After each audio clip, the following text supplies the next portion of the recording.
Hey there everyone! Today we're taking a look at a gaming laptop series that has built a strong reputation over the years, the HP OMEN 16. The OMEN lineup has always focused on combining gaming performance with a relatively clean and understated design, while not breaking the bank too much. But raw performance isn't the only thing that matters. If you're planning to keep your laptop for several years, upgradeability becomes quite important. So that's exactly what we're going to examine today. We'll open up the HP OMEN 16, take a look at its internal layout, check out how easy it is to upgrade the memory and storage, and see how repair-friendly HP has made this machine. If you've never opened a laptop before, don't you worry. We'll go through everything step by step. So let's grab our tools and get started. To open the OMEN 16, all we need is a Phillips head screwdriver and a spudger. An old credit card or a guitar pick will work too though. As for hardware, we'll need an SSD in the standard 2280 form factor or the less common 2230 form factor, and DDR5 RAM in the SO-DIMM format. If you want to replace the system SSD that has Windows on it, it's also a good idea to have a USB flash drive with Windows ready. You can find out how to create one in this video up here. Also make sure to get the laptop drivers on the HP website. There are links for you in the video description. Before you do anything else, make sure the laptop is completely powered down, unplugged and disconnected from any accessories. I know, this sounds super obvious, but people forget this more often than you think. It's also a good idea to briefly touch a metal surface to discharge any static electricity. Certified rubber gloves are also a good idea though. Now, let's flip the laptop over and take a look at the bottom cover. And right away, we encounter our first surprise. HP only uses 6 screws to secure the bottom panel. That's considerably fewer than many gaming laptops and makes initial access quite simple. However, HP implemented an interesting design choice here. The rear screws are captive screws. That means they stay attached to the bottom cover after being loosened. This prevents them from getting lost and is generally a very nice feature. Unfortunately, HP didn't go all the way.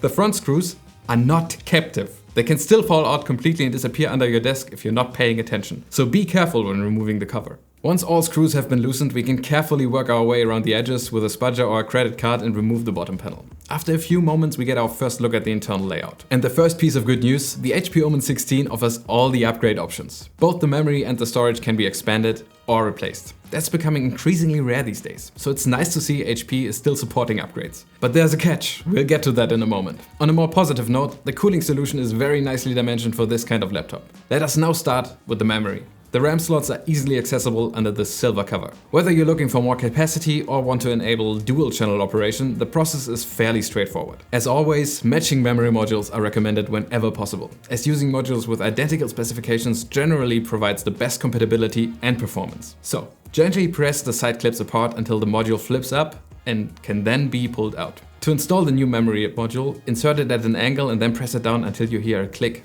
and the clips snap into place. That's all there is to installing the RAM. Now let's move on to the SSD storage. This is where things become both good and slightly frustrating at the same time. First, the good news. HP includes an additional SSD slot. That means you can expand storage capacity without replacing your existing drive. For most users, that's the easiest and most convenient upgrade path. No Windows reinstall needed. No data migration, just additional storage. Now for the downside. The expansion slot only supports SSDs in the smaller 2230 form factor. And that's where things become a little less exciting. 2230 drives are significantly less common than standard 2280 SSDs.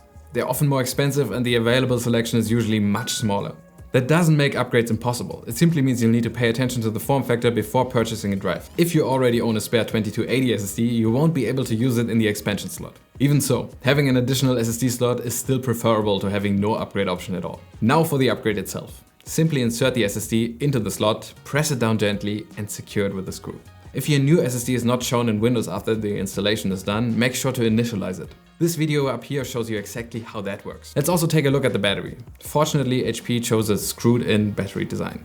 That's always good news from a repairability perspective. When battery health eventually declines after years of use, replacement should be considerably easier than with glued-in designs. That gives the OMEN another point in its favor. As does the Wi-Fi-Card, which is a bit hidden underneath this heat pipe up here, but can also be replaced if the need should ever arise. Looking at the overall picture, the upgrade experience is actually quite good. The low screw count makes opening the laptop easy. Memory upgrades are supported, as are the storage upgrades. And the battery design and the Wi-Fi card remain service-friendly. The only major criticism is the use of the smaller 2230 form factor for expansion. A standard 2280 slot would have been a much more flexible solution. Still, HP gets a lot of things right here. Now, all that's left is to reassemble everything. Place the bottom cover back onto the chassis. Make sure those 2 front screws haven't disappeared in the meantime. Tighten all 6 screws. And that's it. We've opened the HP OMEN 16, checked its upgrade options and found out exactly what can be upgraded in the future. If you have any questions about the upgrade process, feel free to leave them in the comments below. Don't forget to subscribe to the channel and check out the links in the description as well.